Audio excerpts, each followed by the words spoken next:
creo que son casi todas, o sea. Bien, bueno, entonces vamos a comenzar con la corrección del examen. ¿Les pareció muy difícil el examen? ¿Lo vieron muy complicado o muy largo? No, muy largo, complicado no. Por ahí esa que te decía pleamar mínima, bajamar máxima, eso ni me lo estudié. Claro, claro, claro. Pero a mí, bueno, yo estuve con los chicos que estuvieron presencial y muchos me dijeron eso, largo más que difícil. Lo que pasa es que estamos tratando de que las consignas sean lo más parecido a, a lo que la Facu toma, que son consignas largas. Entonces, bueno, por ahí me dan todo un párrafo que no me sirve para nada y lo que importa es la pregunta final y lo demás está para confundir. Bien, arranquemos con la pregunta número 1. En la pregunta número 1 nos dice, sabemos que las poblaciones son conjuntos de individuos de la misma especie que comparten un determinado momento histórico y un espacio geográfico. Como cualquier nivel de organización en biología, presentan características propias que son propiedades emergentes de ese nivel y que no existían en el nivel anterior. ¿Cuál de las siguientes opciones es correcta? A. Según el modelo de crecimiento exponencial, el número de individuos aumenta a un ritmo constante a lo largo del tiempo. Y esto es típico de lo que vimos del crecimiento exponencial. Acuérdense que el crecimiento exponencial es la famosa curva J, donde justamente el número de individuos va aumentando en forma constante. ¿Alguien se acuerda quiénes seguían este tipo de crecimientos exponenciales? ¿Qué especies? Los microbios en un cultivo de laboratorio. Perfecto. También las especies oportunistas, por ejemplo, las Profe, malezas. Dime, yo con con la consigna uno había tenido duda, creo que yo tengo notado acá, creo que marqué la D, la D. pero no la había, ajá, la D había marcado. Bien, ahora O la sea, vemos. estaba mal, pero me Bien, había ahora la dado duda. vemos. Dice, B, en la naturaleza el tamaño de las poblaciones está determinado exclusivamente por la disponibilidad del alimento. ¿Qué piensan de esto? El tamaño de Era una la población, D. por eso, vamos a ir viendo todas, Ah, vamos a ir viendo. ujú. El tamaño de una población solo depende del alimento, exclusivamente, No, ¿o no? ¿Y de qué más No, podría no. depender? Del Y, ambiente y de cómo se adapten. de los refugios también que tengan. Muy bien, perfecto. Del territorio, de la cantidad, por ejemplo, del tipo de refugio que tengan. También, chicos, depende de la presencia, a ver, el tamaño de una población, cuando uno lo calcula como la natalidad menos la mortalidad, pero no solo dependo de la comida, diríamos. Es decir, también dependo, por ejemplo, de cómo se muere esa población, si se mueren muy jóvenes, si su mortalidad cambia a lo largo de su vida o no. Hay muchos factores que influyen en el tamaño de una población. Después la C me decía, en todas las poblaciones, los patrones de disposición espacial son independientes de la distribución de los recursos. Acuérdense la disposición, los tipos de disposición espacial que podían tener, agrupada, al azar, regular, no dependen de los recursos. Y sí, obviamente, por ejemplo, lo de la jarilla. Obvio que dependen de los recursos. Es más, por ejemplo, en las plantas yo puedo ver manchones como de plantas según los lugares donde haya agua. Los recursos esenciales es el principal factor que afecta la distribución de los individuos en el espacio. Y después la D me dice, la estructura etaria de una población representa la proporción de individuos de diferentes sexos que hay en la misma. La estructura etaria eran esos gráficos que veíamos donde me representaban los individuos en edad prereproductiva, reproductiva, posreproductiva. Y vimos en contracción, vimos en crecimiento, vimos estable, pero no tiene que ver con la proporción de individuos de diferentes sexos en el que hay, sino de diferentes edades, no de diferentes sexos. si bien en las gráficas uno hace la distinción entre femenino y masculino, lo que en realidad vos contás es qué cantidad de población tenés más joven, diríamos, y qué cantidad de población tenés más vieja, porque eso es lo que te determina que la población esté en contracción o que la población esté en crecimiento. Si vos tenés mucha gente en edad prerreproductiva, es una población en crecimiento. Si vos tenés mucha gente grande en edad postreproductiva, es una población que se va a terminar contrayendo, porque cada vez es más la gente grande y menos la gente que puede dejar descendencia. Entonces, lo que tiene de incorrecto esta, Lourdes, vos que me preguntabas, es que no es la proporción de individuos de diferentes sexos, sino que como es etaria, es la proporción de individuos en diferentes edades, prerreproductiva, reproductiva, posreproductiva. ¿Se entiende? Sí, gracias. De nada. Bien, en la pregunta 2, que también acá me la preguntaron, dice, los ecosistemas se mantienen gracias a las relaciones alimentarias entre los organismos que lo componen, a través de ellos fluye energía y circulan los materiales. Respecto de las cadenas tróficas, es correcto afirmar que las bacterias y los hongos son organismos detritívoros, que degradan los compuestos orgánicos en compuestos más sencillos, sin embargo, realizan el proceso de humidificación sin poder completar la mineralización. ¿Qué tiene de incorrecto esto? Porque ya saben que en la 2 la correcta es la C. ¿Qué tiene de incorrecto esto? Y lo último, que sí completan la mineralización. Justamente, de hecho, las bacterias y los hongos son nuestros principales descomponedores, es decir, los que hacen el proceso completo de transformación de materia orgánica a materia inorgánica. Las plantas son los organismos productores que sintetizan compuestos orgánicos a partir de sencillos. Por ejemplo, sintetizan humus, tierra fértil y oscura, en un proceso denominado humidificación. ¿Qué significa esto? ¿Por qué estaría mal? ¿Es verdad que las plantas son productores y que sintetizan compuestos orgánicos? Sí, eso es verdad. Es decir, las plantas son productores y a partir de moléculas simples hacen compuestos orgánicos. Ahora, el proceso de humificación, acá está como, bueno, acuérdense que el proceso de descomposición, que nosotros les explicamos cuando vimos los saprófagos, ¿se acuerdan cuando vimos los saprófagos que hicimos como 2 grupos de individuos? ¿Se acuerdan cómo los clasificábamos a esos grupos? Sí, los saprófagos y los detritívoros. Bueno, ¿y cuál era la diferencia? A ver, ¿cuál era la diferencia? Los detritívoros eran los descomponedores y los saprófagos eran los carroñeros. Bueno, perfecto. Entonces, ¿para qué me servían? Porque ¿qué 2 procesos tienen que ocurrir? O sea, para que yo diga hay una transformación completa de materia orgánica a inorgánica. ¿Qué procesos tienen que ocurrir? ¿Cómo se llaman esos 2 procesos que ocurrían? Para que se transforme completamente la materia orgánica en materia inorgánica. ¿Cómo se llamaban esos compuestos? ¿Cómo se llamaban esos procesos? A ver. Mineralización y la humificación, lo que sale acá. Bueno, ¿y entonces por qué está incorrecta esa opción? Y porque no son los productores, son los detritívoros y los Exactamente. La planta lo único que hace es transformar la materia inorgánica en materia orgánica.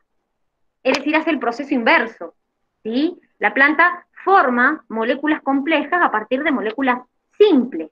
La humidificación y la mineralización son procesos al revés, donde yo parto de moléculas orgánicas y las voy a ir transformando hasta obtener moléculas inorgánicas. Entonces, la humidificación es cuando se forma humus, eso es verdad, y el proceso que le sigue es la mineralización, que es la descomposición total de la materia orgánica. Entonces, como bien dijeron ustedes, los saprófagos pueden clasificarse en descomponedores, que son justamente los que hacen el proceso de, como las bacterias y los hongos, el proceso final, y detritívoros, que son los carroñeros. Entonces, en este caso, esta es incorrecta, porque una planta no hace el proceso de descomponer materia orgánica ni inorgánica, todo lo contrario, forma compuestos orgánicos a partir de otros más sencillos. En la C me dice, los organismos que ocupan el segundo nivel trófico de una trama alimentaria son heterótrofos que se alimentan de plantas o algas. O sea que son heterótrofos de qué tipo, si se alimentan de plantas o algas.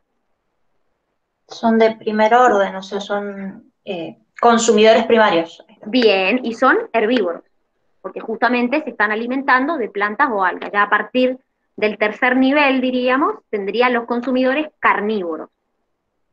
Y la D me dice, las lombrices y cucarachas son saprófagos detritívoros, ya que procesan la materia orgánica y la reducen en fragmentos menores a través de métodos físicos y transformaciones químicas, y además son descomponedores que completan el proceso de mineralización.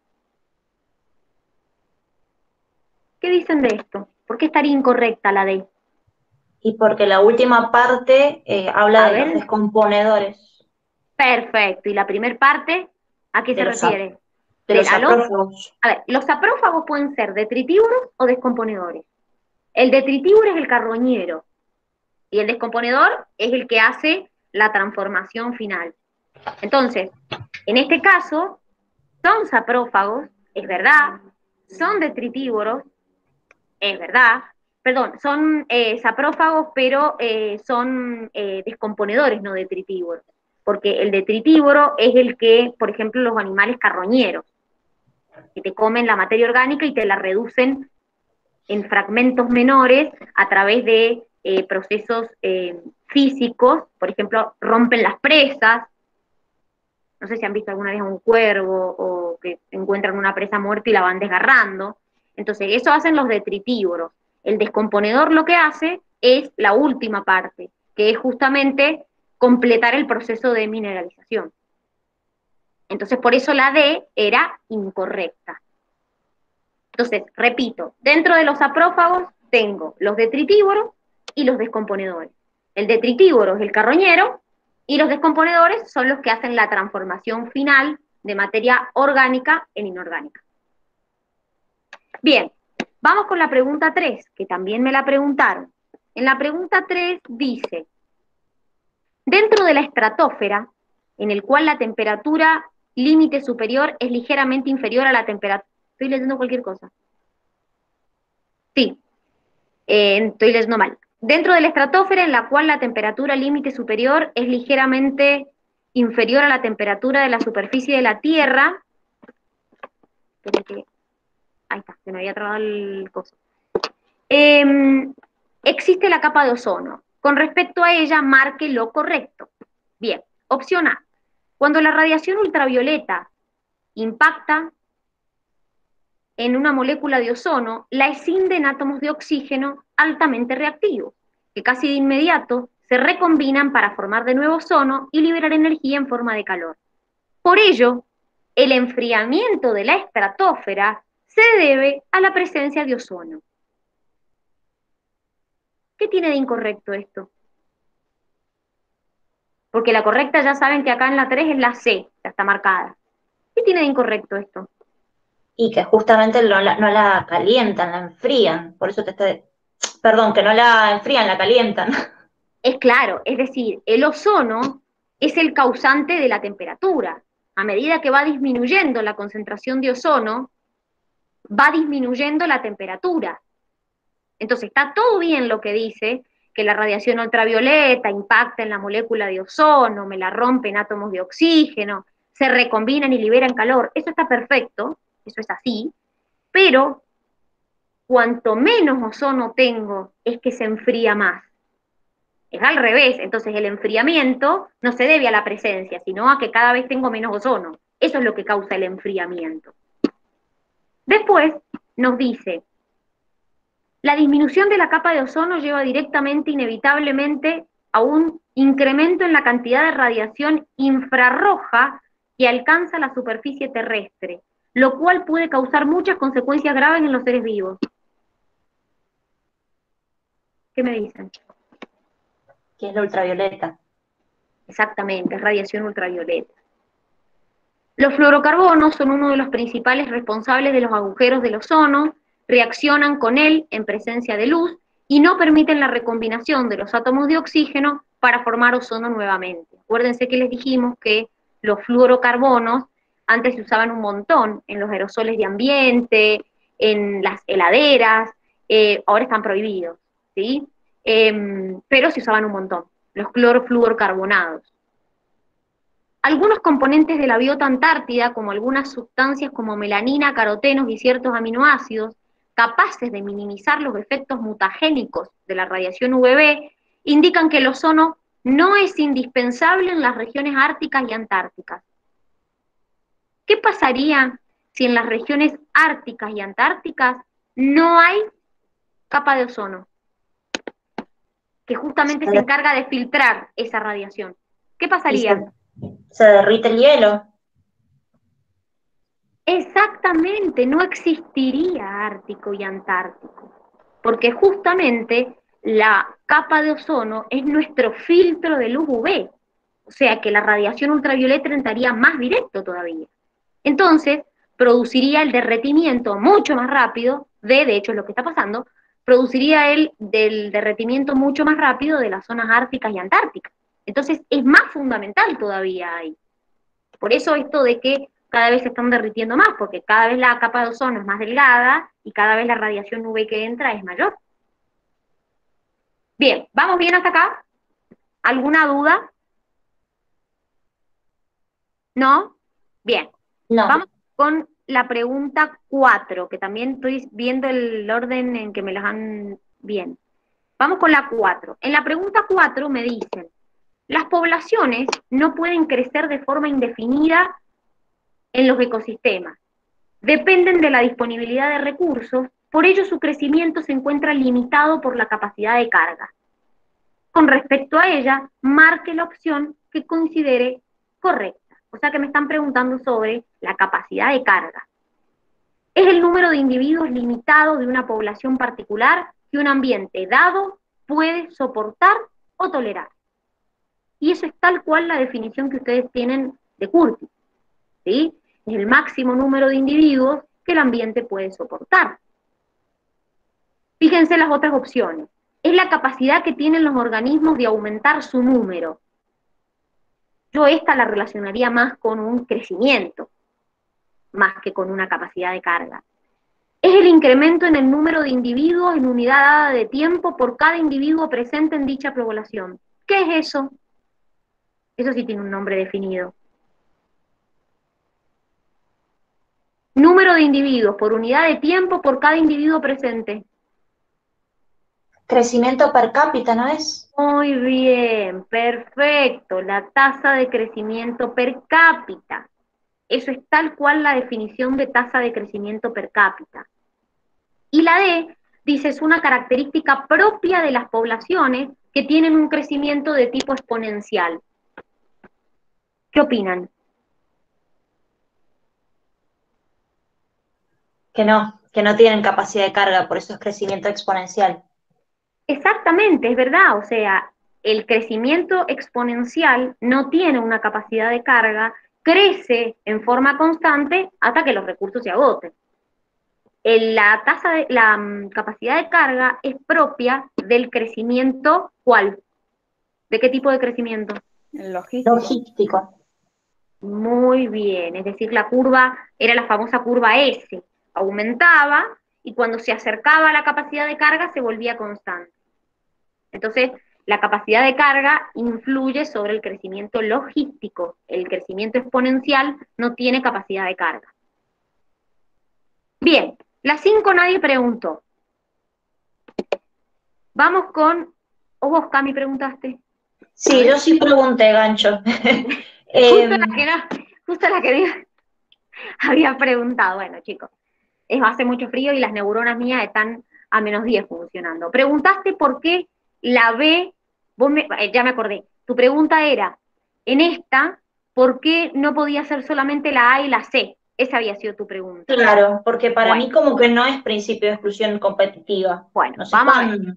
Fíjate, es que por ahí no te lo dijeron, no te dijeron que compitieron. Pero puede haber pasado. Mira, dice, los musgos, hay del género, forman una cubierta continua en los pantanos. Varias especies conviven en el mismo lugar. Eso ya es raro. Algo pasa para que todas puedan convivir.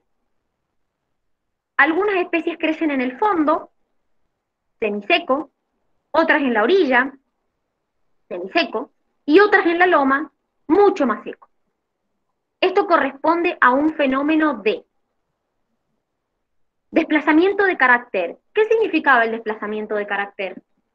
Que cuando se superponían los nichos tendía a separarse, digamos, en dos grupos. Cuando una característica yo compartía con alguien, trataba de diferenciarme para no seguir compitiendo. O sea que claramente puede pasar que estas tres especies vivan en la orilla, en el fondo y en la loma, porque hay alguna característica que están compartiendo y para no seguir compitiendo hubo un desplazamiento de carácter. Nicho ecológico distinto. Bueno, una vive en la orilla, el otro vive en la loma, el otro vive en el fondo. Podría ser como los pájaros, ¿se acuerdan que comían a distinta altura? Que hacían su diferenciación de nicho. Bueno, esto también podría ser eso, es decir, podría que tienen nichos diferentes porque uno vive en el fondo, otro en la orilla, otro en la loma, no se joden entre sí, convivimos todas. Ahora, ¿qué decía el principio de exclusión competitiva? El principio de exclusión competitiva decía que, obviamente, cuando dos especies compartían algo, un recurso, cuando esas especies estuvieran juntas, una iba a hacer uso de ese recurso más eficientemente y iba a desplazar a la otra. Desplazar no quiere decir matarla, no siempre hay una eliminación, puede que la desplace de donde está. Entonces, podría ser, por ejemplo, que algunos musgos, por ejemplo, que los que viven en el fondo y los que viven en la orilla, antes vivieran todos en la orilla, todos en el fondo, y que hubieran tenido una exclusión competitiva y que uno hubiera excluido al otro porque fue mejor competidor. Y total, todos los dos están en ambientes semisecos. ¿No podría haber pasado eso? Dani, Que hayan... a ver, perdón, a ver si entiendo. O sea que para que haya desplazamiento de caracteres, entonces sí o sí tiene que haber principio de exclusión competitiva, ¿o no? Y en Bien. algo se están pareciendo. Aparte vos pensalo de la siguiente manera. O casualidad, por ejemplo, las que viven en el fondo y las que viven en la orilla, las dos son semisecos. O sea que las características son parecidas. Nadie te dice acá que, por ejemplo, las que vivían en la orilla o en el fondo, antes no, por ejemplo, antes podría haber pasado que las que vivían en la orilla vivieran en el fondo. Pero ¿qué pasó? Vivían en el fondo, las que vivían en el fondo fueron más eficientes y las desplazaron, las sacaron, entonces no les quedó otra que irse a vivir a la orilla. Entonces, puede ser un principio de exclusión competitiva, puede que estas especies hayan competido, una haya sido más eficiente que la otra y la haya desplazado. Y a vos no te lo cuenten en la consigna. Y por eso todas vivan en lugares distintos, porque puede que antes vivieran en un mismo lugar y una fue mejor competidora y la excluyó, la sacó. ¿Se entiende, Cami, el por qué? Sí, se entiende. Son como dos pasos. Exactamente, todo es posible, está bien, obviamente te tendrían que aclarar, pero no es que no sea posible. ¿Sí? No es que esto no sea posible, puede ser posible. Es enroscado, pero puede ser posible. En la verdad, chicos, que en la naturaleza todo puede ser posible.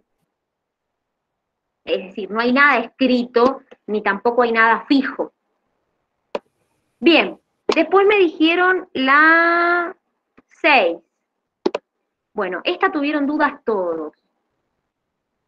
¿Alguien la marcó bien? Es la correcta, la B. ¿Alguien la marcó bien?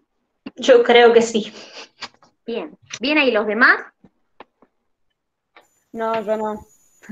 Bien, perfecto. Esto está relacionado con un poco lo que les estaba diciendo yo recién, de que yo puedo calcular el crecimiento como natalidad menos mortalidad y teniendo en cuenta la tasa de migración. Es decir, en criollo, ustedes pueden calcular el crecimiento teniendo en cuenta los que nacen menos los que mueren, y los que llegan menos los que se van. Es decir, los que inmigran menos los que emigran. Así también puedo calcular el crecimiento. De hecho, yo con los que estuve les dije, generalmente nos las hacen calcular de esta manera. Me dicen, nacen tantos, se mueren tantos, llegan tantos, y de esa manera me dicen más o menos cómo es cuántos llegan y cuántos se van, como para yo tener un balance. En este caso, me dicen que se estudió una población desde el 2004 al 2011.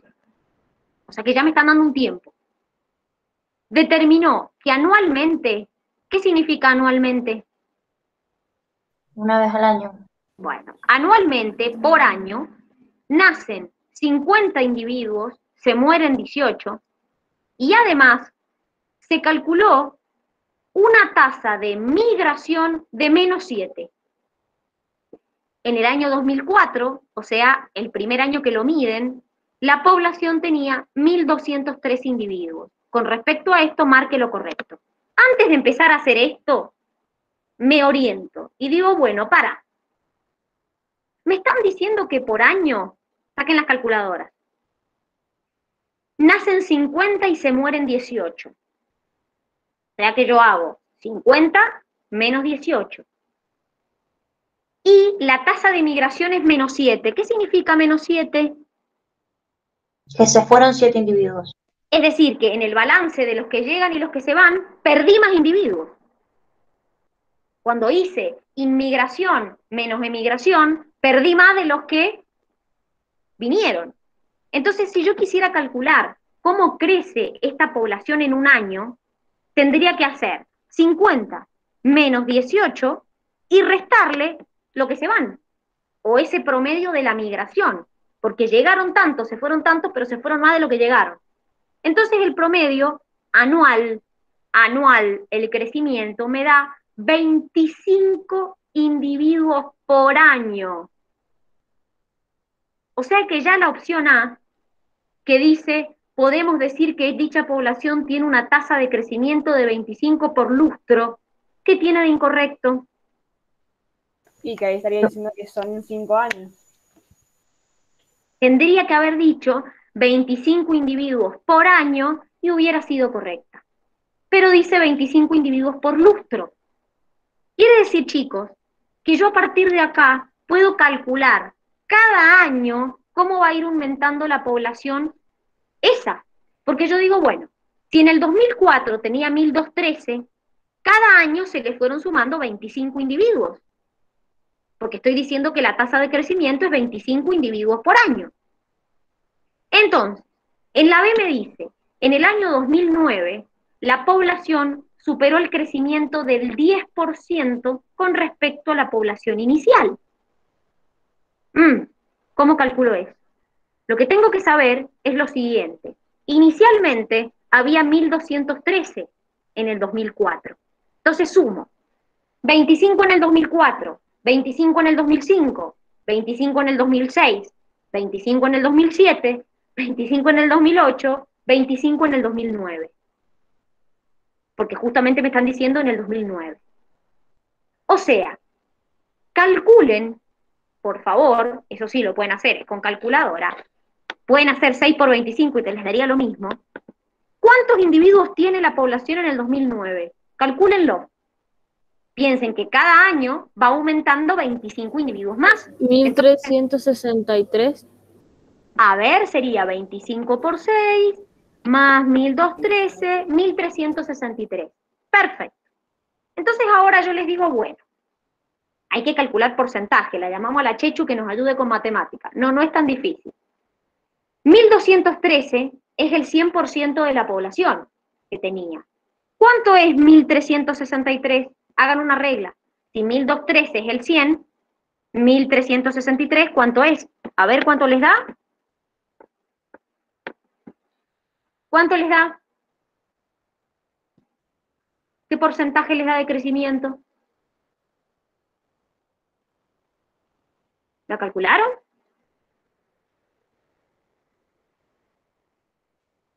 Piensen. 1.213 era lo inicial. Era el 100. 1.363, que es lo que calculamos que había en el 2009, ¿Qué porcentaje es? ¿El ciento cuánto por ciento, chicos? Es 112,37%. Entonces, en el año 2009, ¿superó el crecimiento del 10% con respecto a la inicial? Sí, en 12, algo por ciento lo superó. Inicialmente yo tenía 1.213 y en el 2009 me encontré con 1.363. O sea, que en ese momento la población creció aproximadamente un 12, algo por ciento. O sea que es más del 10%. ¿Se entiende por qué es correcta? Sí, ahí lo entendí yo. Me quedó Bien. claro. Miren en la C, dice, Sí. dime, No, iba a decir que yo lo hice de otra forma que quizás era un ¿cómo poco lo más hiciste? fácil. No, lo que hice fue simplemente correr la coma, tipo el 10% iba a ser 121,3 Bueno, por y eso en les 6 digo, años iba a tener 150, entonces sí lo superó en 6 años. Más claramente. fácil.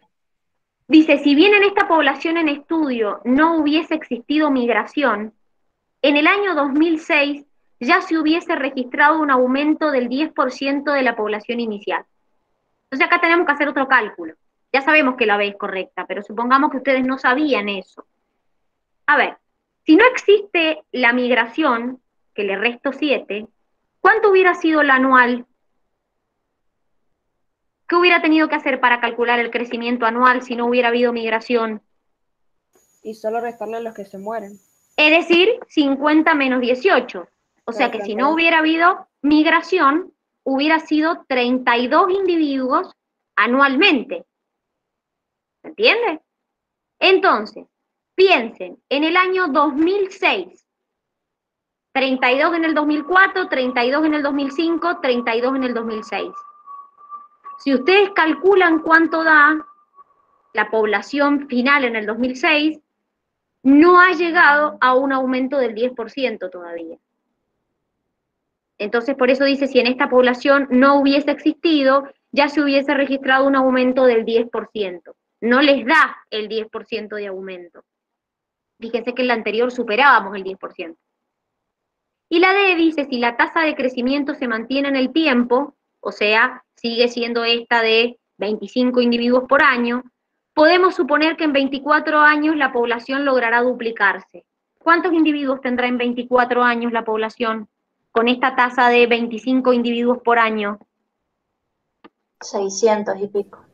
A ver. Habría que hacer 25 por 24. Claro, y eso sumárselo, fíjate que te da 600 individuos, y si vos lo sumás al inicial, te da 1813, no te da el doble. Sí.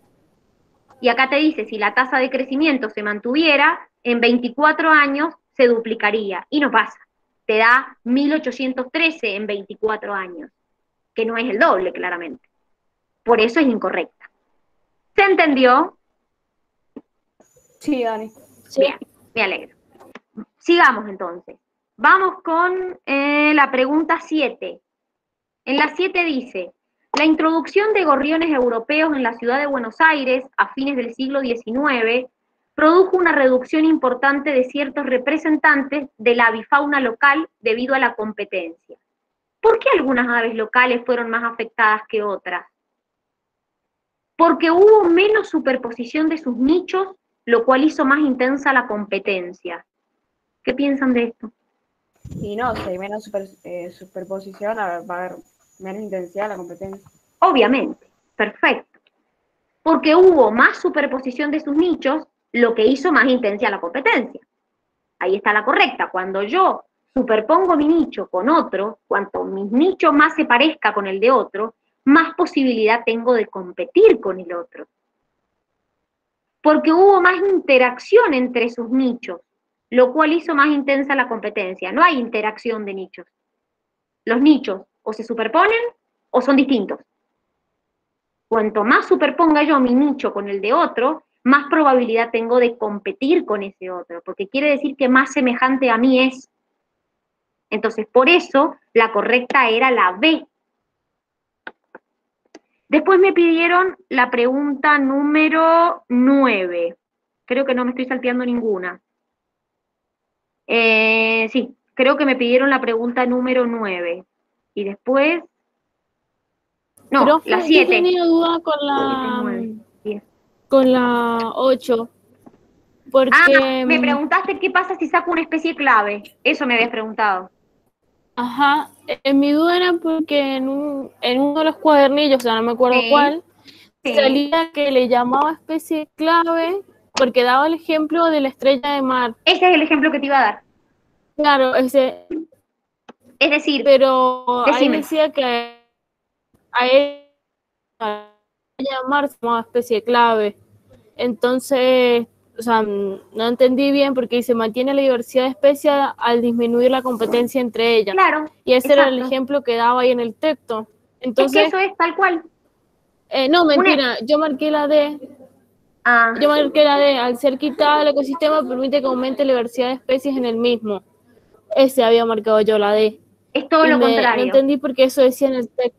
Ah, No, al contrario, porque lo que te dice el ejemplo del ah, texto es que la estrella de mar pisaster come, sí, es el principal depredador y come distintos tipos, no sé, percebes, mejillones. Bueno, ¿qué pasó? Se hizo una prueba donde se sacó a la especie clave, que es la estrella de mar, y todos pensaban que iba a ser un beneficio. Ah, saco el depredador principal, es un beneficio. Fue todo lo contrario. De 15 especies que había presas, pasaron a haber 8. Es decir, redujo la diversidad de las especies. ¿Por qué? Porque las especies presas empezaron a competir entre ellas, terminaron predominando los mejillones y muchas de esas especies se perdieron porque se fueron muriendo. En cambio, cuando estaba la pisáster ahí, que es la especie clave, como comía de todas las presas, las mantenía a un nivel bajo para que no hubiera tanta competencia entre ellas, pero todas podían estar vivas. Entonces, cuando se sacó la especie clave, claramente la cantidad de especies presas disminuyeron casi a la mitad, porque empezaron a competir entre ellas. Entonces, una especie clave, justamente por eso se les llama clave, porque es una especie que favorece la diversidad de las especies. Cuando estaba la especie clave presente, había 15 especies de presa, y cuando la saqué, se redujeron a 8, porque empezaron las presas a competir entre ellas. ¿Se entiende el por qué? sí, o Bien. sea, a mí lo que me había confundido era porque la oración decía, contribuyen a mantener una alta diversidad en la comunidad, se denomina especie clave. Por eso la oración se me había, parece que confundido. Y Pero ahí claro, porque entendí, fíjate gracias. que dice acá, al ser quitada Sí, sí, sí, sí. del ecosistema, cuando está presente es cuando aumenta la diversidad de las especies. Si la quitas, te disminuye la diversidad de las especies. Bien, Sí, sí, gracias. de nada. Vamos entonces con la 9, que también me preguntaron, creo, ¿no? A ver, creo que más abajo me la preguntaron. Sí, la 9. En la pregunta 9 nos dice: la exclusión competitiva ocurre en la interacción entre dos especies diferentes. En cuanto a este concepto, es correcto afirmar que si dos especies compiten por un recurso limitado, una de ellas es más efectiva, elimina a la otra cuando se encuentren juntas. Y es un poco lo que hablábamos recién.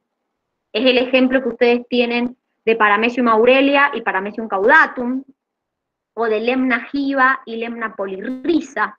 Es decir, es una competencia donde no hay una lucha frente a frente, sino que como yo soy más efectiva en el uso de un recurso que otra, voy consumiendo mejor ese recurso y la termino eliminando. Dice, siempre la especie que crece más rápido es el competidor más exitoso.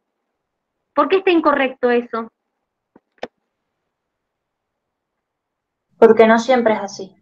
¿En qué caso no era así? ¿Se acuerdan alguna?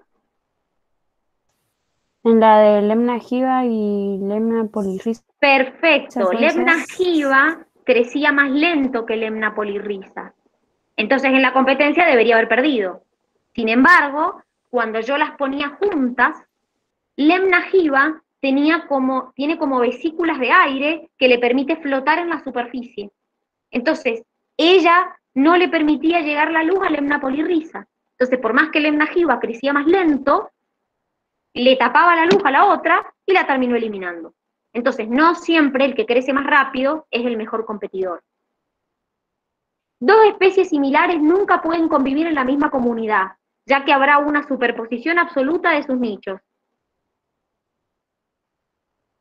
No, no tiene que ser absoluta. No, exactamente. Puede haber una diferenciación de sus nichos y podrían convivir. Paramecium caudatum y Paramecium aurelia es un ejemplo de tipos de hongos que conviven, se genera el fenómeno de exclusión competitiva y Paramecium aurelia logra desplazar a Paramecium caudatum. ¿Qué tiene de incorrecto esto? No son No hongos. son hongos, Muy bien, ¿qué son? protozoos. Son paramecios, es decir, son protozoos. No, ni siquiera pertenecen al reino de los hongos. Eso es lo que estaba incorrecto en esa opción, que no son hongos. En la pregunta 10 dice, Connell estudió dos especies en la isla de Cumbria de una comunidad de crustáceos denominados percebes, que pasan por un periodo larval en el que son móviles y luego mudan a adultos de vida sésil, adhiriéndose a las rocas y secretando una serie de placas protectoras que contienen calcio. Con respecto a los percebes, marque lo correcto. El nicho fundamental de Semibalanus describe la porción de territorio en la cual puede sobrevivir de acuerdo a sus límites fisiológicos de tolerancia, que abarca desde la bajamar máxima hasta la pleamar máxima. A ver, ¿qué tengo de incorrecto ahí? Era hasta la pleamar mínima. Es decir, el nicho fundamental, fíjense que acá les aclara, les compara las dos, pero puntualmente acá les aclara de Semibalanus, es la que les pregunta, el nicho de Semibalanus alcanza desde, muy bien, pleamar mínima a bajamar máxima. Después la B me dice, Chatmalus desplaza Semibalanus porque su nicho fundamental es más amplio, por lo cual es eficiente y lo convierte en mejor competidor. ¿Qué tiene de incorrecto esto? Chatmalus desplaza... Ah, a ver.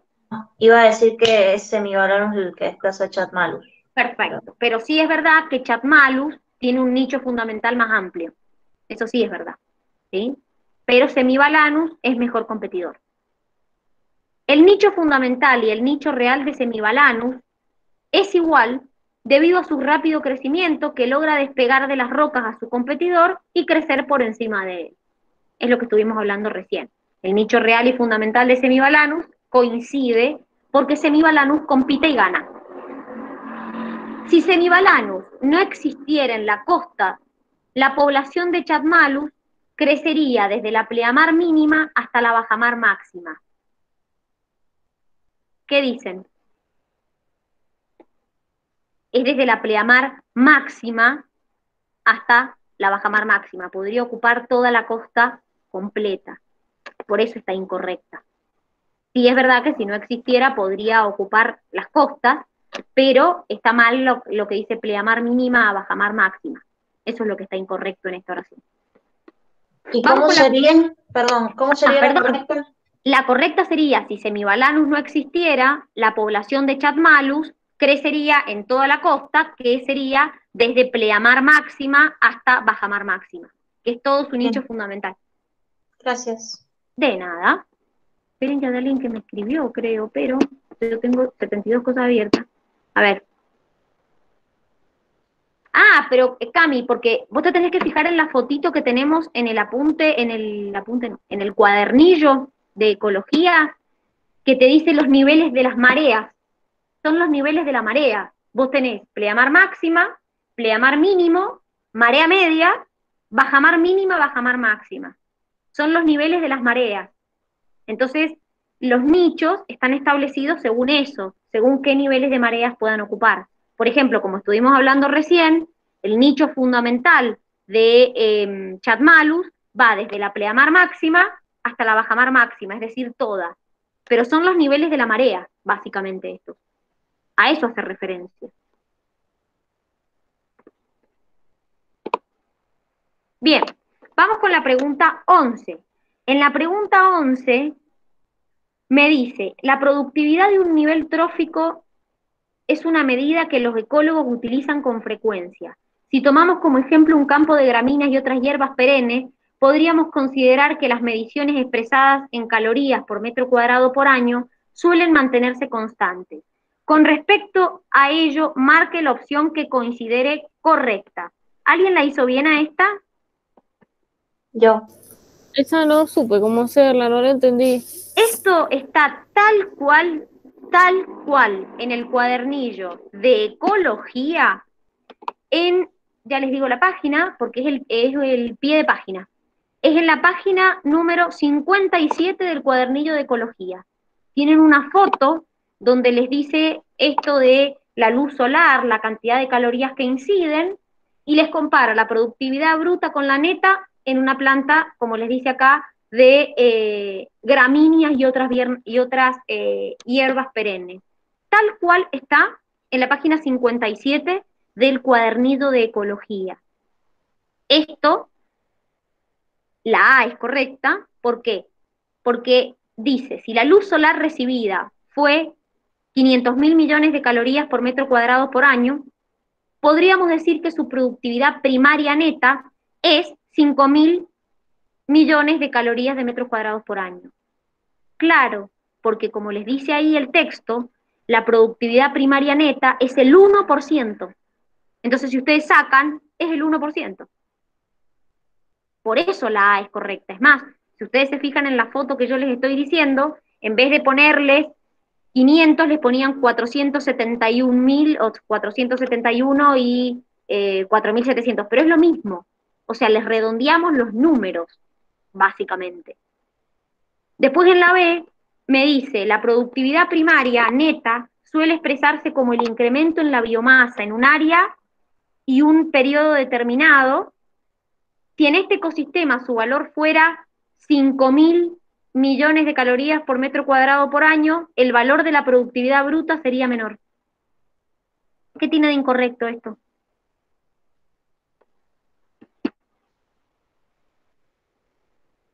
Miren, la primera parte de la definición está bien. La productividad primaria es el incremento de biomasa en área y un periodo determinado. Eso es verdad. Pero la productividad neta y la productividad bruta, por más que tengan distintos valores, siempre mantienen una relación. La productividad bruta siempre es mayor que la neta. Entonces, por eso acá está incorrecto, porque me dice el valor de la productividad bruta sería ligeramente menor, y la productividad bruta siempre es mayor que la neta. Por eso la B es incorrecta.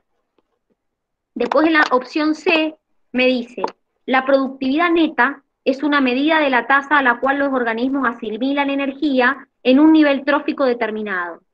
Por lo tanto, su productividad bruta sería la productividad neta menos la materia orgánica consumida para todas las actividades metabólicas de los organismos en este nivel. ¿Qué tiene de incorrecto esto?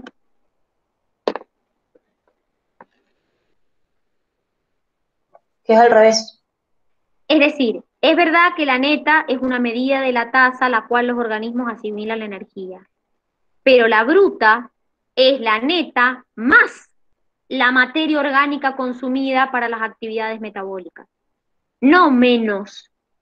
Entonces, en esta consigna lo único que está mal es la palabra menos, porque, repito, la productividad bruta es la productividad neta más la materia orgánica consumida para todas las actividades. Entonces, por eso era incorrecta. Por eso la correcta en esta pregunta es la opción A. ¿Se entendió? Esta junto con la de crecimiento fueron como las que más dudas le generaron. ¿Se entendió? Sí, sí, entendió. Perfecto. Bien, seguimos entonces. Vamos con la pregunta, no me acuerdo si en la 12 tenían dudas, creo que sí. Sí, vamos con la pregunta 12. Las relaciones interespecíficas en los ecosistemas son fundamentales para mantenerlas en equilibrio. Si bien la competencia y la depredación son las relaciones más frecuentes, existen otros tipos de interacciones muy interesantes para analizar. Con respecto a los cangrejos del género Pinnixa, puntual, acuérdense lo que les dijimos, los ejemplos son fundamentales. presentan una relación interespecífica mutualista. ¿Sigo leyendo? No, porque me dice mutualista con la anémona de mar. Presentan una relación interespecífica mutualista con el anélido Chaptopterus. ¿Cómo era la relación con el anélido? ¿Era un mutualismo? No, un comensalismo. Perfecto. Presentan una relación interespecífica comensalista con el anélido marino, Chaptopterus, y ¿se acuerdan cómo era? ¿Qué hacía el anélido? ¿Qué formaba? Unas cuevas o túneles. Formaba una cueva o túnel, ¿y qué hacían los cangrejos del género Pinnixa? Lo desparasitaban. Es decir, se metían dentro del tubo, ¿se acuerdan? Que se metía dentro del tubo y comían, y además se protegían en el tubo. Entonces, ¿por qué es un comensalismo? Porque el anélido no se ve ni beneficiado ni perjudicado, y los cangrejos se ven beneficiados. Entonces, la correcta era la opción D. Después, en la pregunta 13, como consecuencia de un cataclismo, esta les costó bastante también, como consecuencia de un cataclismo que transforma un desierto en una pradera, desaparece el 95% de los individuos de la población de reptiles. Luego de 100 años, se observa que el número de reptiles se ha recuperado, según la teoría sintética de la evolución. Ya me dicen teoría sintética de la evolución y digo, a ver, si hay teoría sintética, está metida la genética. Porque en la teoría de Darwin no estaba metida la genética. Él hablaba de variables que se heredaban, pero no sabía genética Darwin. Entonces, la teoría sintética de la evolución, yo ya sé que tiene metido la genética. El 5% de los reptiles sobrevivientes desarrolló por necesidad adaptaciones al desierto. Y está mal, no puede desarrollar por necesidad, porque le pinta nomás. Exactamente. Yo tengo que tener algo que me permite hacerlo. Los reptiles sobrevivientes presentan un fenotipo adaptable debido a caracteres adquiridos. ¿Puede alguien tener un fenotipo? ¿Cuál es la base de un fenotipo? ¿De dónde viene lo que nosotros expresamos? El fenotipo. Tal cual. Los reptiles sobrevivientes solo se diferenciaban en el tamaño. Los reptiles sobrevivientes portaban mutaciones que les permitieron adaptarse a la nueva situación. ¿Qué quiere decir esto, chicos? Es un poco lo que hablaba Darwin mezclado con la genética. Es decir, cuando se produjo el cataclismo y se desapareció el 95% de la población, ¿por qué el 5% restante sobrevivió? Algo tenían que los hacía diferentes. ¿Y qué tenían que los hacía diferentes? Volvemos a lo que dijo Darwin.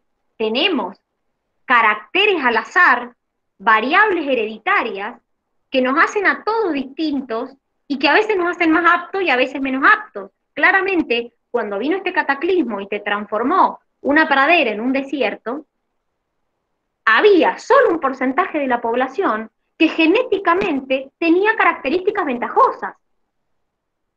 Por eso, los reptiles sobrevivientes tenían mutaciones que le permitieron adaptarse. Si ellos no hubieran tenido las mutaciones, no se hubieran podido adaptar. Porque no tenían, como decía Darwin, estas características hereditarias que los hacían diferentes. Por eso la correcta era la D. Porque para yo poder adaptarme tengo que tener las mutaciones o los genes, mejor dicho, que me permiten hacerlo. Porque no es que el otro 95 no se adaptó porque no quiso. No se adaptó porque no tenían los genes para poder hacerlo. ¿Se entiende, chicos? Sí, Dani. Sí, se entiende. Sí, Bien. ahora sí. Bien. Vamos con la pregunta número 14. La 14 la preguntaron más abajo. La pregunta 14 dice, ¿qué entidades constituyen la materia prima del cambio, ya que proporcionan las variaciones sobre las que operan otras fuerzas? Y esta era tal cual definición de Curtis. Son las mutaciones. Acuérdense que cuando nosotros hablamos de variabilidad, dijimos que había factores que proporcionan la variabilidad y factores que permiten que se mantenga la variabilidad. ¿Quiénes permiten que se produzcan las variaciones? Las mutaciones. ¿Qué procesos permiten que la variabilidad se preserve? ¿Se acuerdan los 3 procesos que permiten que la variabilidad se preserve? La reproducción sexual, La las Exo, mutaciones, la la exogamia. diploidía. muy bien, diploidía, exogamia y reproducción sexual. Esos son procesos que preservan la variabilidad. Y las mutaciones son la fuente de la variabilidad. ¿Se entiende? Sí. ¿Se entendió? Bien, perfecto. Vamos con la número 15.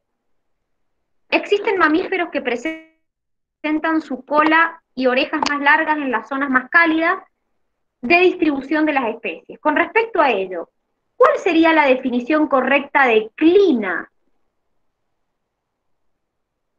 Ajuste recíproco de características entre 2 o más especies. Después dice variación fenotípica gradual dentro de una especie que siguen un patrón de distribución geográfica que puede correlacionarse con cambios en los factores físicos. Ajuste recíproco de ciertas características entre 2 o más especies. Piensen que la clina es una característica que cambia con el gradiente ambiental. Por ejemplo, el tamaño de la planta de frutilla con la altitud. Las orejas de los mamíferos con la temperatura.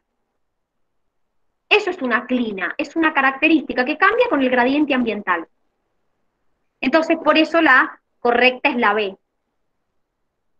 La C, que me dice conjunto de individuos que ocupan diferentes hábitats presentando características ligeramente distintas en cada uno de ellos. Acá faltaría y que son de la misma especie. ¿Qué sería? La C, ¿la definición de qué?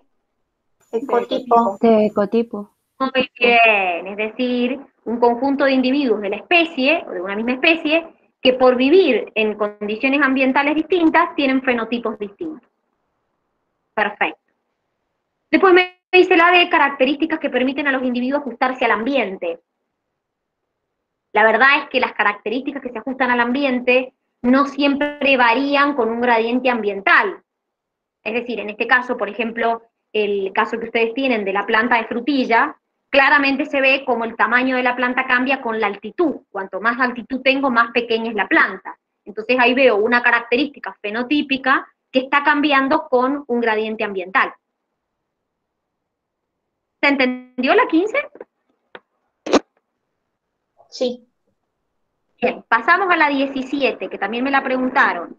Sí, la 17. Dice, la evolución de las especies y de los taxones de rango supraespecífico constituyen un campo de estudio de la biología evolutiva, denominado macroevolución.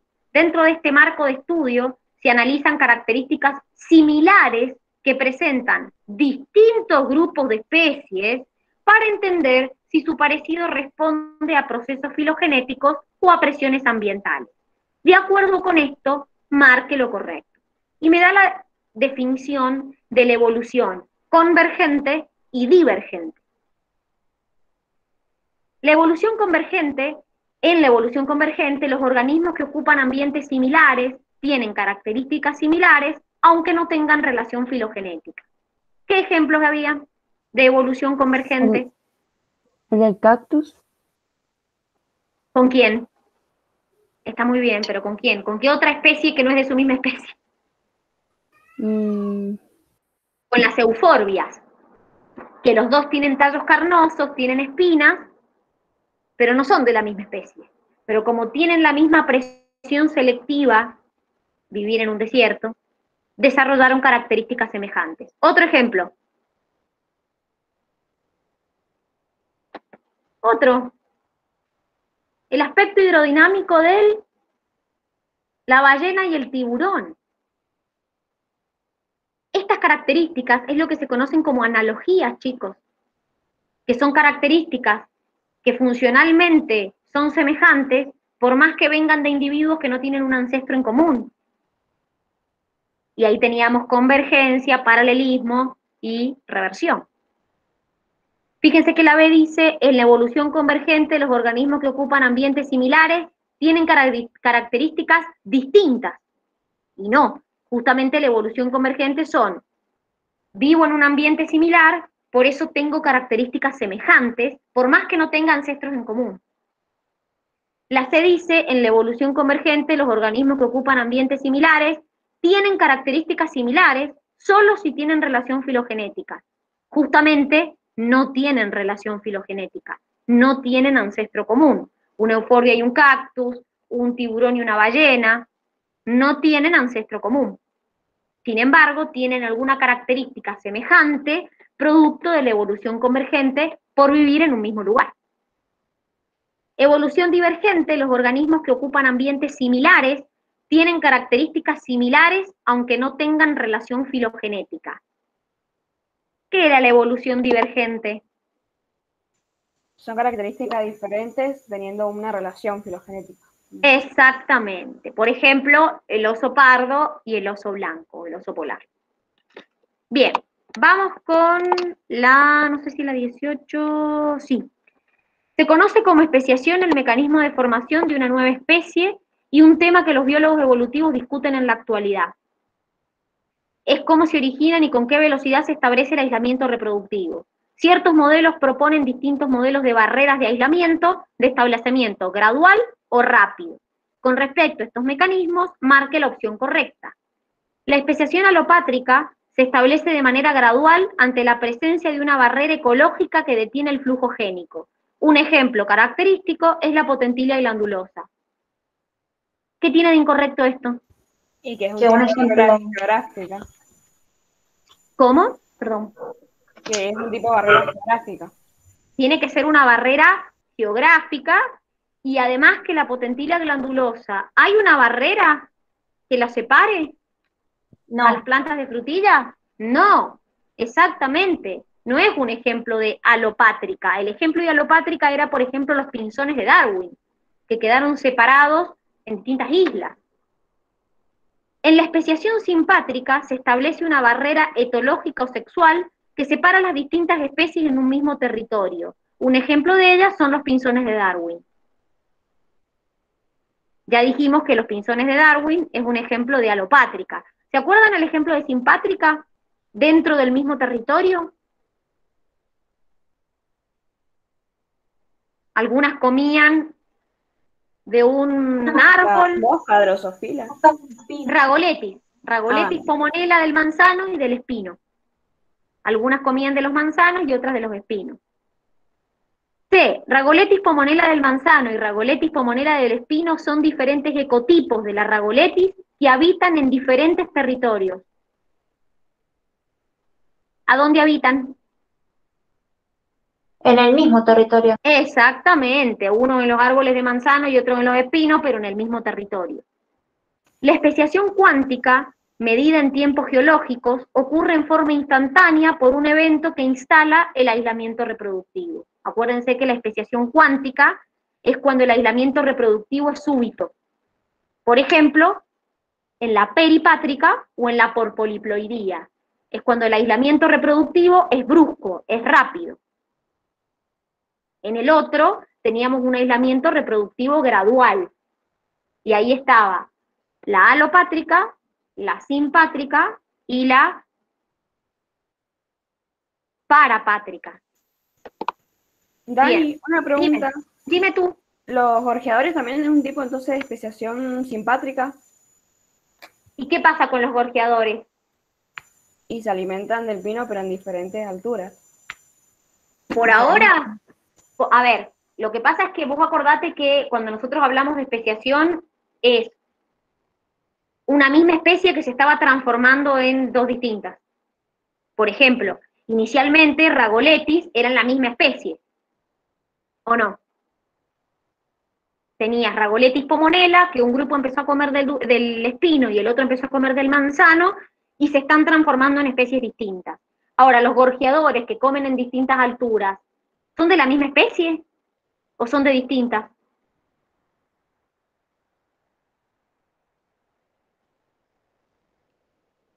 Son de distintas especies. Entonces ya son distintas especies. ¿Se entiende? Claro, bien, bien. Dime, Perdón, lo que quieras. las moscas estas del manzano y del espino, Ragoletis. Ragoletis, son ejemplos de especiación simpátrica. Exactamente, porque están dentro del Bien, mismo territorio, por más que una coman manzanos y la otra coman espinos. ok, gracias. De nada. El murciélago Leptocipteris, para alimentarse, aprieta su cara en el centro de la flor del cactus y succiona el néctar con su larga y áspera lengua. Mientras realiza esta acción, los granos de polen caen en su cara y cuello. Estos granos de polen que cuelgan en su cuerpo serán transferidos a la próxima flor que visite.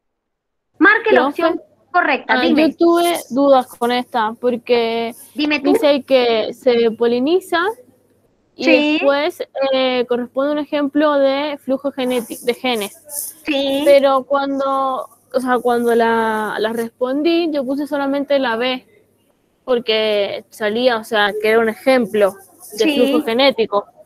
Pero sí. después, o sea, pensándolo, era también que se polinizaba, o sea, Claro, que porque iba después en justamente flor. esos son los polinizadores. Ujú. Sí, Sacan, cuando chupan el néctar en una flor, sacan el polen y lo van dispersando en otras flores y así se produce la polinización. Ahora les hago una pregunta, ¿por qué la C es incorrecta? Es un mecanismo de dispersión pasiva de organismos. ¿Por qué no? Porque es activo. Bien, perfecto, bien, bien. Acuérdense que, ¿por qué es un flujo de genes? ¿Por qué es un flujo de genes? Y porque estás pasando las gametas de un lado a otro, no sé si serían gametas, pero estás Sí, pasando genes de un lado a otro. sí, porque dentro del grano de polen va la gameta masculina. Entonces, esa gameta masculina lleva genes. O sea que hay un flujo de alelos entre una flor y la otra. Por eso es un flujo de genes. Si usted tiene que definir las aptaciones, en las poblaciones podría afirmar que, ¿qué era una aptación? Por definición, acá ya saben que la correcta es la A, conjunto de adaptaciones más exaptaciones. Pero en criollo, ¿de qué viene aptación? Yo se los dije. De apto, de aptitud. Son características que a los individuos los hacen más que Aptos. aptos. Las aptaciones son características que a los individuos las hacen más aptos. Y es la suma de las adaptaciones más las exaptaciones. ¿Sí? Una adaptación es la respuesta a qué proceso. Y se los hice recordar el otro día. La adaptación es la respuesta a qué.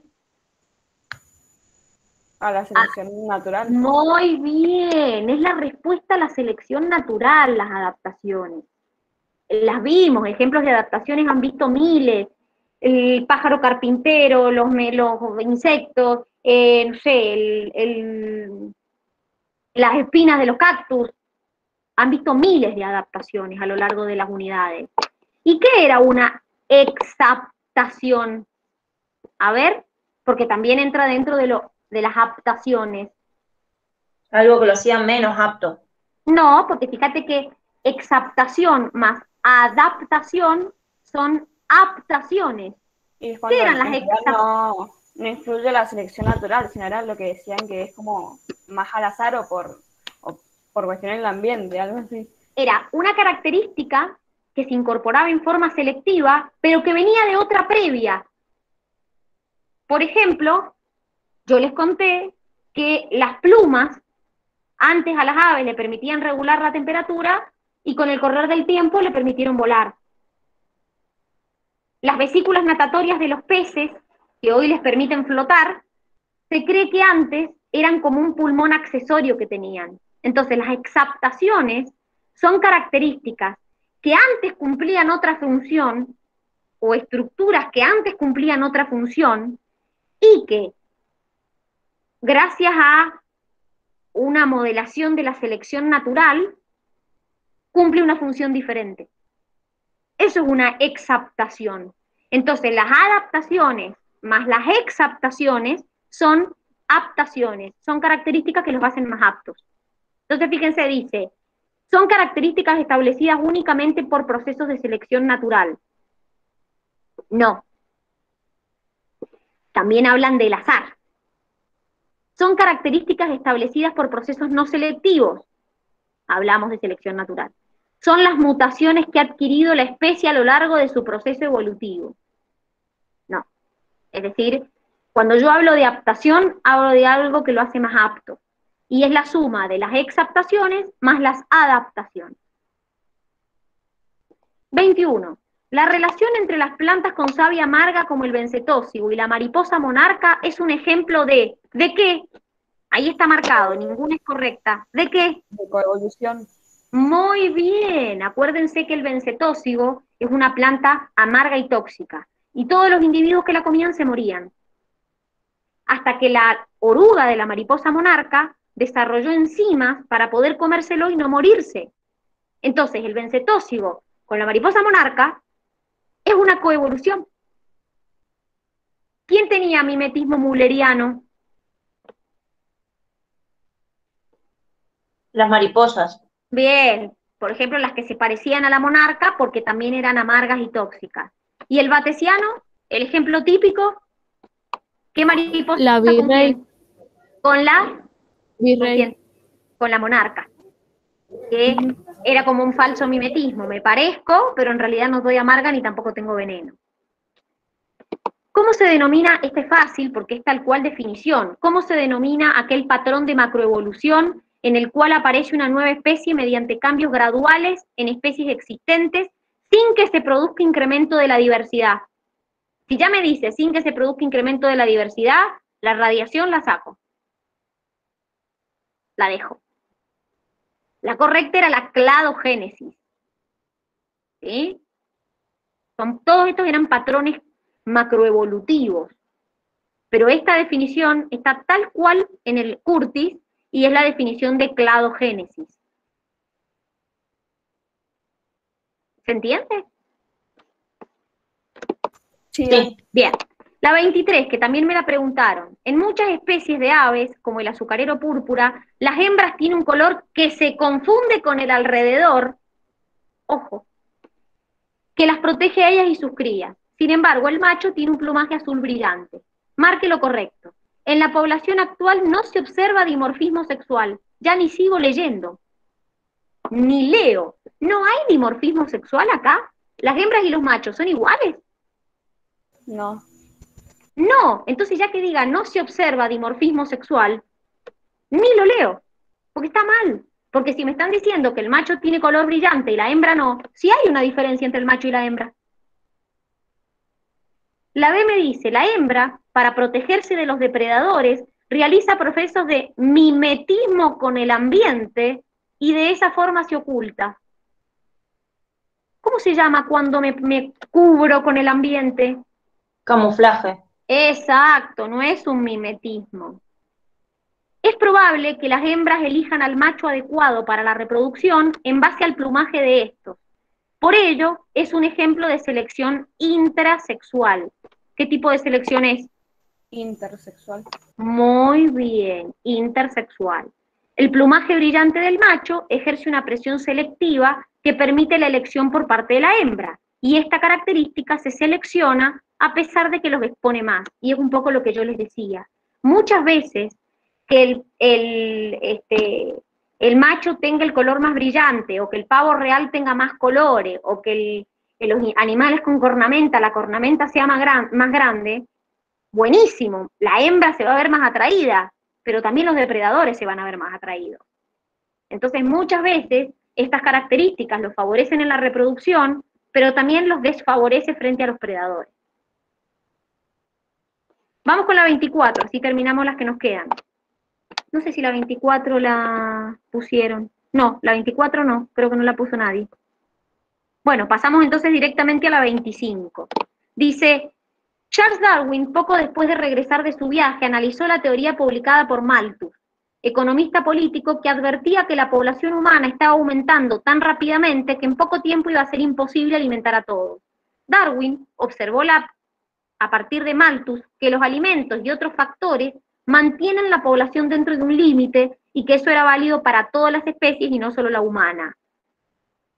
Según Darwin, era un proceso análogo, la selección natural, a la selección practicada por los mejoradores de vegetales y los criadores de ganado, caballos, perros y palomas.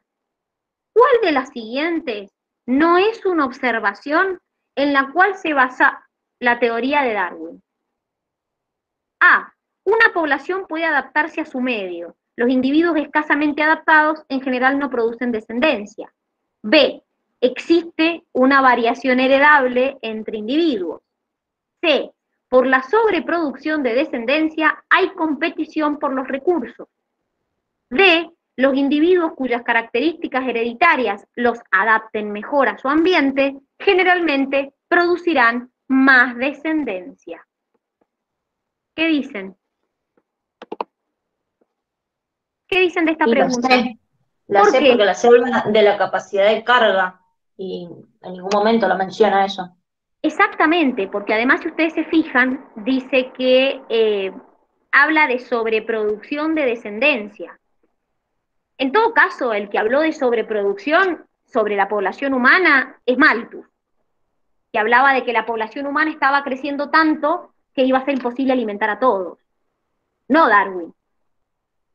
Es decir, si hablamos de esa parte de sobreproducción de gente, diríamos, es puntualmente Malthus el que lo dijo, que estaba creciendo tan rápido la población que no nos iba a poder alimentar. No Darwin. Darwin se basa en esto para elaborar su teoría. Acuérdense que Darwin decía que había variación entre la población, que esas características eran heredables, por más que él no podía demostrar cómo, y que yo tenía características que me hacían más apto, y cuanto más apto fuera o más ventajoso, más descendencia dejaba. En cambio, cuando yo tenía una característica que me hacía menos ventajoso, menos descendencia dejaba. Por eso la que no corresponde a la teoría de Darwin es la C. ¿Alguna duda de lo que hemos visto? Dime tú. ¿Podemos ver la 24?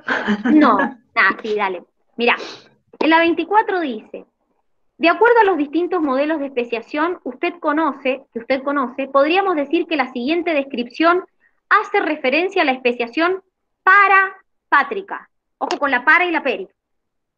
Cuando el proceso de divergencia ocurre gradualmente entre poblaciones que se encuentran ocupando territorios contiguos y sin que se establezca barrera geográfica. Es tal cual la parapátrica. La parapátrica es lo que estuvimos viendo con la frutilla. Son ecotipos distintos, no hay una barrera que los separe, están en territorios contiguos y puede que con el tiempo se terminen transformando en especies distintas. Cuando un número pequeño de individuos funda una nueva población, ¿cómo se llamaría eso? ¿Efecto fundador? ¿Y entra dentro de qué tipo? De la especiación peripátrica. Perfecto, muy bien, es decir, de la peripátrica, no de la parapátrica. Cuando dos poblaciones están en territorios separados por una barrera que impide el flujo génico y van divergiendo hasta convertirse en especies diferentes. ¿Qué especiación es esa si hay una barrera? Alopátrica. Alopátrica. Hay una barrera geográfica. Cuando el proceso de especiación ocurre en el transcurso de generaciones dentro de un mismo territorio. Dentro del mismo territorio. No hay barrera y ocurre dentro del mismo. ¿Cómo se llama? Simpátrica. Muy bien. Ragoletis pomonela del manzano y del espino. Eso es un ejemplo de la simpátrica. ¿Se entendió? Sí. Bien. ¿No quedó ninguna duda más? No. De mi parte no. Bueno, muchachitos, entonces cualquier duda que quede igual respecto al examen, el día martes, cuando cada uno tenga o con la Gis o conmigo, si quedó alguna duda, nos pueden preguntar, ¿sí? Pero hemos alcanzado por suerte a corregir todo, igual cualquier duda nos preguntan el día martes apenas empecemos. Que tengan un hermoso fin de semana, aprovechen el fin de largo y que descansen. Gracias, Dani, igualmente. Nos vemos. Nos vemos. Chau, chau, nos Chao, vemos. Dani, buen fin de. Nos vemos.